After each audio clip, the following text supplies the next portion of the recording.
Sebuah unggahan mengenai adanya helikopter yang dipakai mantan untuk datang ke kondangan viral di media sosial. Unggahan tersebut dibagikan oleh netizen media sosial, mulai Facebook, Instagram, dan TikTok.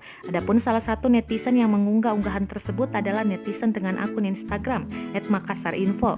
Mantan datang ke kondangan naik heli, tulis akun tersebut.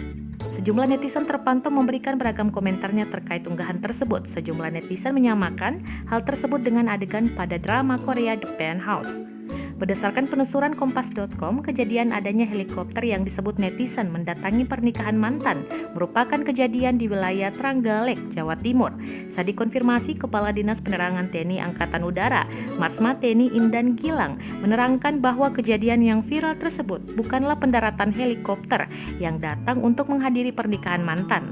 Namun, helikopter tersebut merupakan helikopter TNI Angkatan Udara yang sedang latihan mendarat di lapangan. Adapun peristiwa tersebut menurutnya terjadi pada Senin 2 Agustus 2021. Indan mengatakan helikopter tersebut melakukan latihan FWIC dengan materi latihan penjemputan personel dengan teknik mendarat di lapangan. Lebih lanjut, dirinya mengimbau kepada masyarakat agar lebih bijak dalam bermedia sosial, terutama ketika mengunduh suatu konten.